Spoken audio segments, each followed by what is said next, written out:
Listo. Ahí debería ya estar viéndose todo.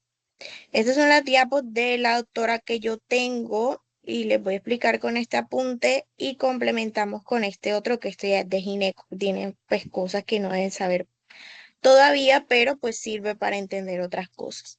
Entonces vamos a empezar hablando de el acretismo placentario. ¿Cuál es la definición? Entonces va a conllevar un grupo de síndromes en lo que se presenta una placenta con trastorno de la adhesión.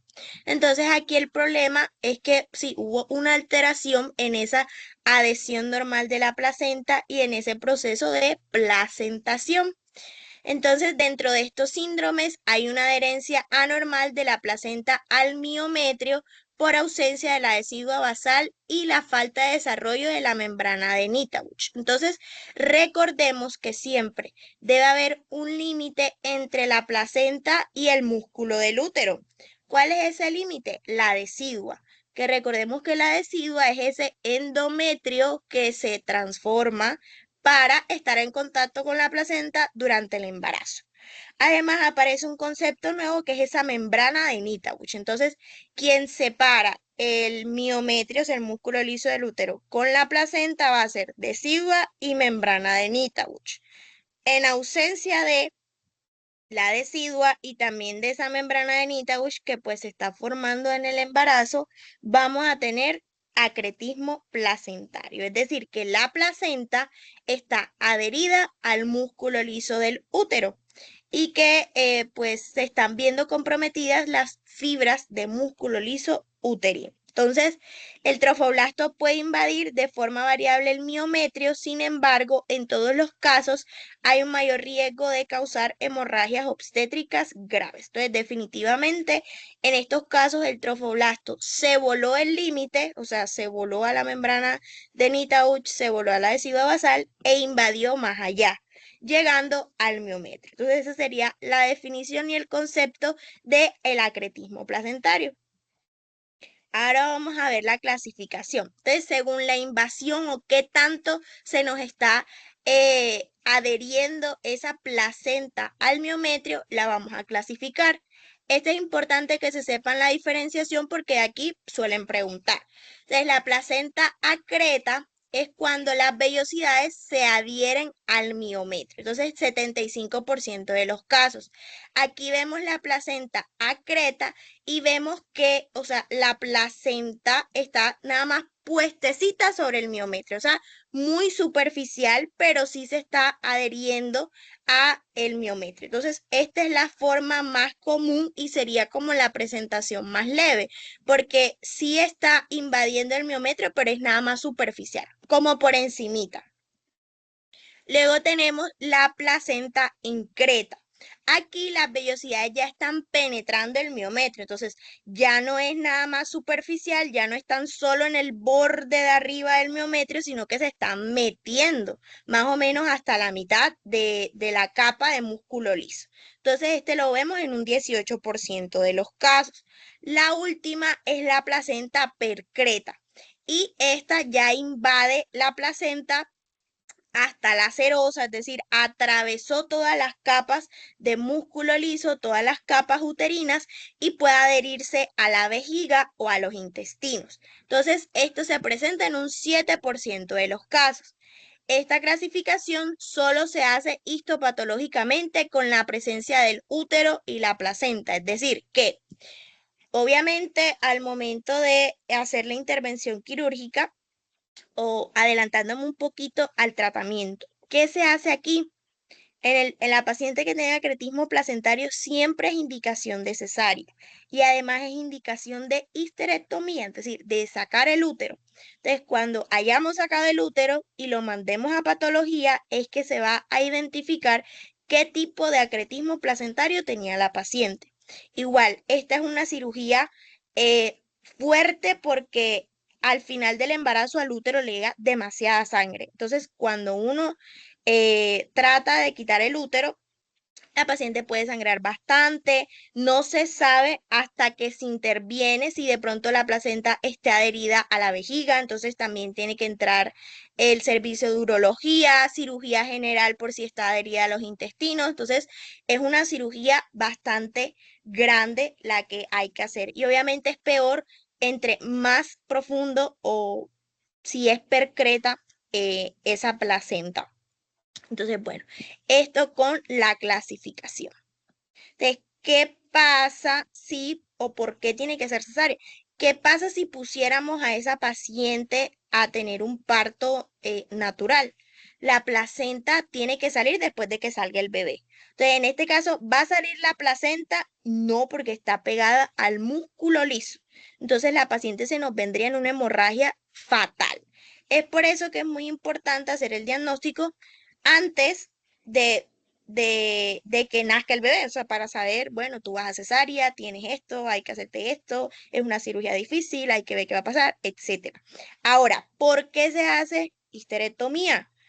Porque de nuevo, a ese útero le llega muchísima sangre al final del embarazo y si tratáramos de separar la placenta, pues hay un alto riesgo de hemorragia y sangrado. Entonces, esa puede ser una de las causas de que sea indicación de cesárea y además de histerectomía. Entonces, ¿cuáles son los factores de riesgo? Los factores de riesgo los comparte con placenta previa y el mayor factor de riesgo y lo que más se ve ahora es el antecedente de cesárea en embarazos anteriores. Y es que ahora mismo está bastante la cesárea electiva, es decir, que no hay una indicación médica, sino que la paciente o la mujer escoge que quiere tener cesárea. Entonces, ese es uno de o el mayor factor de riesgo. ¿Y qué es lo que pasa? Todos los factores de riesgo van a estar asociados a cicatrices en el útero. Entonces, ¿qué pasa? Si yo tengo una cicatriz en el útero, es una zona o una región donde al momento que se da un embarazo puede no haber decidua y que no se forme la membrana de Nitauch. Entonces, en esos antecedentes de cirugía uterina previa, ya sea por un legrado, porque sacamos un mioma, por una cesárea previa, tenemos esas lesiones en el útero donde de pronto no se va a formar la decidua, no se va a formar la membrana de Nitauch y se predispone así a este acretismo placentario. Entonces, esos van a ser los factores de riesgo. El más fuerte, la cesárea previa, porque es la cirugía uterina más común que probablemente tenga nuestra paciente. Otras pueden ser la multiparidad y la edad materna avanzada. También es más común que se presenten las placentas anteriores o previas, aún así puede estar el acretismo placentario en la placenta que se haya colocado en la ubicación normal. Entonces, podemos tener coexistencia de acretismo placentario y placenta previa. Entonces, esos son los factores de riesgo. Entonces, ambos procedimientos, ya sea un legrado o una cesárea, representan un trauma y que ese tejido, esa decidua que estaba ahí sana, que yo le hice una cicatriz, sí, tiene que cicatrizar y reemplazarse por ese tejido de cicatrización. Y es donde, o en esas zonas donde hay tejido de cicatrización, donde yo hice una cicatriz, donde yo hice una intervención, donde yo abrí el útero, se predispone a que ahí se pegue la placenta y haya acretismo placentario. Entre más cesáreas previas haya mayor probabilidad hay de presentar acretismo. Entonces, bueno, ese es como uno de los riesgos más grandes de la cesárea electiva. La cesárea en general, pero ¿por qué lo vemos ahora? Porque la mayoría de mujeres tienen cesárea, ya sea por cesárea anterior o ya sea porque así lo decidieron y está bien, o ya sea porque tienen la indicación de tener cesárea y no pueden tener parto vaginal. Entonces, bueno, ¿tienes alguna duda hasta allí?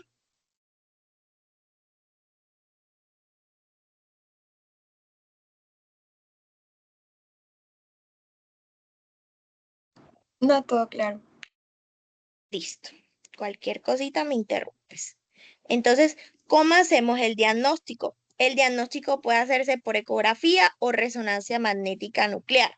Lo más barato siempre va a ser la ecografía y la resonancia magnética ya sería en esa paciente que sospechamos que tiene placenta percreta para ver hasta dónde penetra esa placenta, qué nos está comprometiendo y poder planear cómo va a ser la cesárea de esa paciente. ¿Cuál es el signo característico en la ecografía?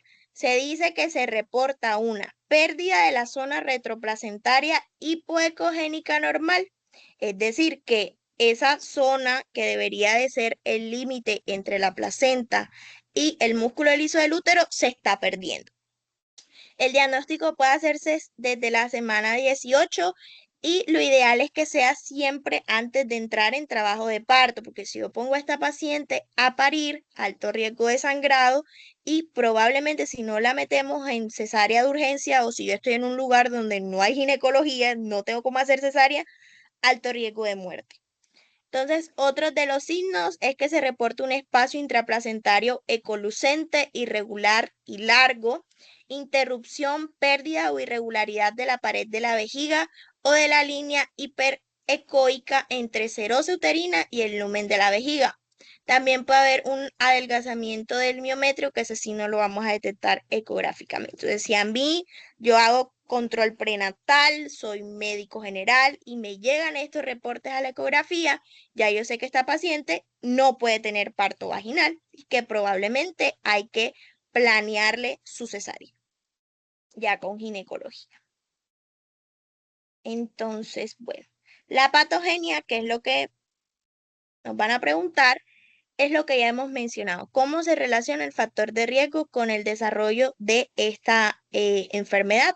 Entonces, a causa de esas cirugías uterinas previas que representan un trauma al útero, la decidua puede quedar débil o con tejido fibroso. Entonces, si la placenta decide invadir esos lugares donde hay cicatrices, tejido fibroso, va a poder invadir hasta el miometrio, es decir, no va a tener un límite que le diga, oye, tú no puedes tocar el músculo liso del útero. Entonces, no hay deciba suficiente o esa barrera que me separa el trofoblasto invasor del músculo liso uterino. Entonces, las vellosidades placentarias se adhieren a las fibras musculares del miometrio en vez de hacerlo a las células de la decidua. Y pues, esta es otra imagen que representa bien el problema. Y es que hay una pérdida de esa decidua, de ese endometrio que se transformó para estar en contacto con la placenta, ya sea por la cicatriz, ya sea porque aquí había tejido fibroso, no había decidua suficiente. Aquí vemos la clasificación de acreta que nada más está por encimita, pero no hay decidua. Entonces está adherida a las fibras de músculo liso.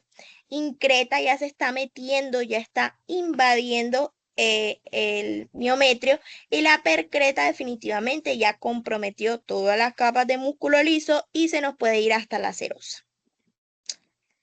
Entonces, listo. Ok, de las manifestaciones clínicas, el signo de alarma va a ser el sangrado y además puede haber placenta previa. Entonces, si hay placenta previa, yo podría sospechar acretismo placentario. Entonces, hay otros casos cuando se detecta es en labor de parto. Después de que sale el bebé en trabajo de parto, hay como 30 minutos máximo para que salga la placenta. Generalmente sale enseguida. Entonces, cuando la placenta nada que sale, ahí es cuando vamos a sospechar el acretismo placentario. Y de acá entonces vamos a ver.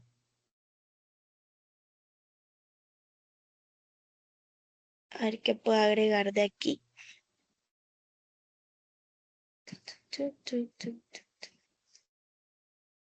Basa previa, acretismo, que ahí está la clasificación. Aquí hay otros factores de riesgo, pero siempre es lo mismo. Entonces, de nuevo, antes del parto no hay sangrado. El sangrado puede ser masivo después del parto si no sabemos que la paciente tenía acretismo placentario. Y se sospecha cuando hay retención de la placenta o cuando iatrogénicamente se quita la placenta, o sea que yo la desprenda o la jale y se genera un sangrado demasiado abundante.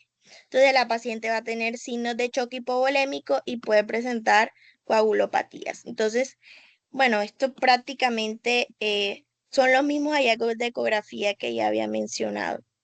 Aquí está el tratamiento, que siempre va a ser la histerectomía total. Y bueno, eso con acretismo placentario. Entonces pasemos a placenta previa.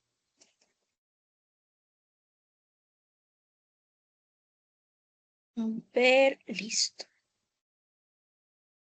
Entonces, con respecto a la definición y concepto, esta va a ser una condición en la cual la placenta se encuentra implantada en el segmento uterino bajo o muy cerca del orificio cervical interno, o cubriendo el mismo, ya sea de una forma parcial o completa. La placenta, su ubicación normal es el fondo, entonces ella se pone arriba, hacia el epigastrio de la paciente, por así decirlo. Eso sería lo normal, que ella se ubique allí y el bebé esté hacia abajo en posición cefálica, o sea, la cabecita hacia abajo.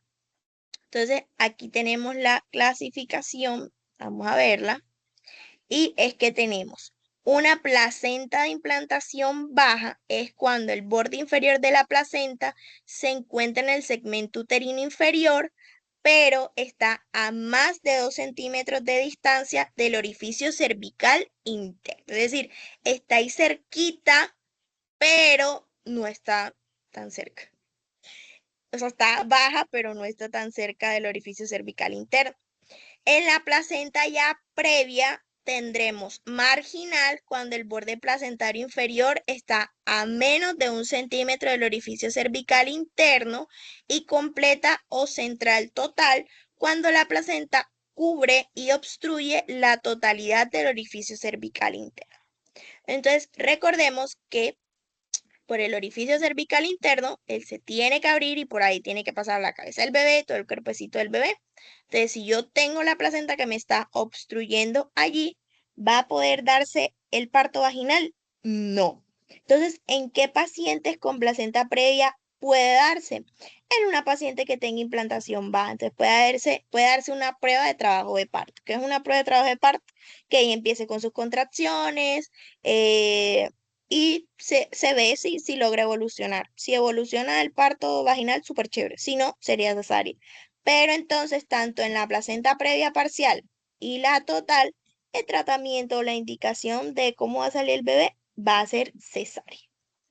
Entonces, eh, la etiología, bueno, esto digamos que es lo mismo que vamos a ver en factores de riesgo, y comparte los mismos con el acretismo placentario. Tenemos gestantes multíparas y añosas, la raza negra, antecedentes de abortos, maniobras endouterinas, cicatrices y lesiones endometriales, antecedentes de placenta previa y embarazos gemelares, cesáreas previas, tabaquismo materno y tratamientos de infertilidad.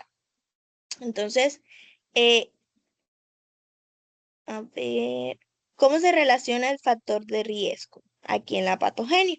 Entonces, aún no se conoce el mecanismo, pero por alguna razón a la placenta le gustó o se le dio por implantarse cerca del segmento uterino inferior.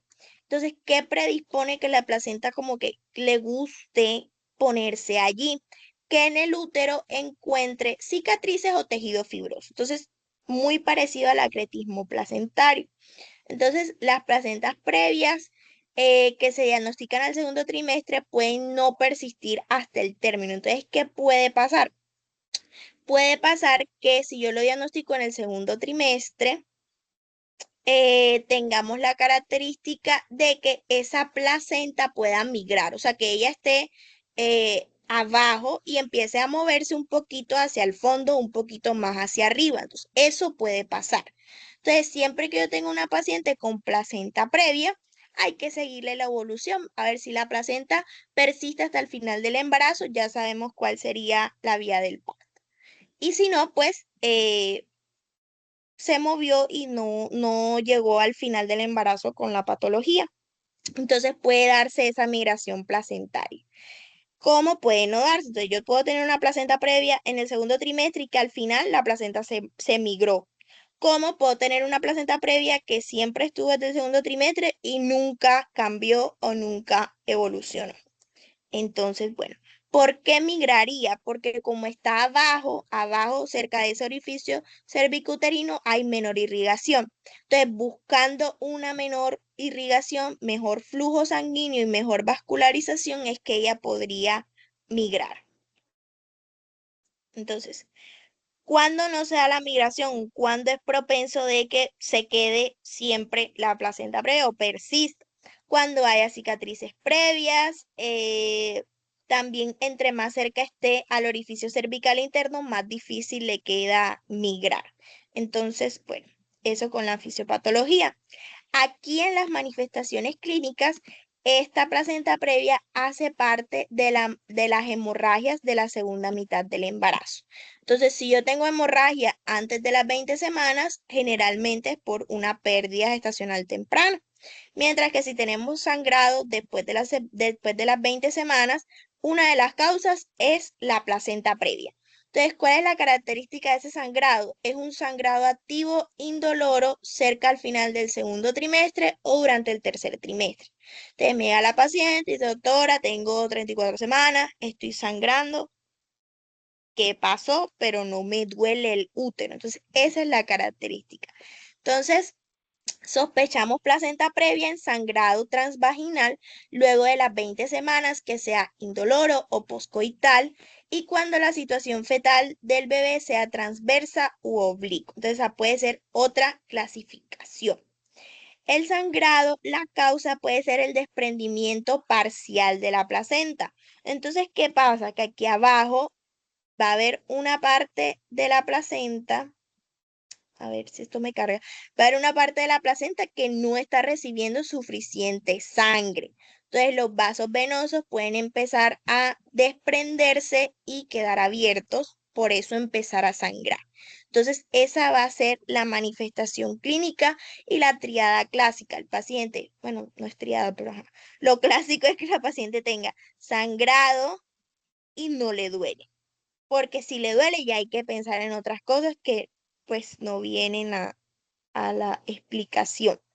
Pero bueno, ¿tienes alguna duda de placenta previa? No, no, Placenta todo previa claro. está más arriba. Listo. Bueno, cuando hay dolor ya uno piensa en desprendimiento de placenta o que la paciente tenga una ruptura uterina. Entonces, eso ahí es cuando hay dolor más sangrado. Pero de resto se piensa más que todo en la placenta previa. A ver, listo. Entonces, aquí un poquito de tratamiento, ustedes no le preguntan eso, pero pues como que me parece chévere que lo conozcan. Depende de cómo está la mamá, si el sangrado es demasiado abundante y está comprometiendo su estabilidad hemodinámica, definitivamente la indicación va a ser cesárea. Si, por ejemplo, el sangrado no es tan fuerte y todavía tiene menos de 34 semanas, uno espera. Entonces, vamos a esperar a ver qué pasa. Igual vamos preparando al bebé con maduración pulmonar, se les ponen corticoides porque los pulmones todavía no están lo suficientemente desarrolladitos y se espera. Entonces, vamos a esperar ver cómo sigue el sangrado. Igual estamos preparados madurando al bebé por si el sangrado aumenta y hay que hacer cesárea o iniciar el trabajo de parto en caso de que se pueda, porque en la mayoría de casos pues no se puede. ¿Y qué más? Bueno, yo creo que eso es todo. Voy a detener la grabación. Tengo que dejar de compartir primero.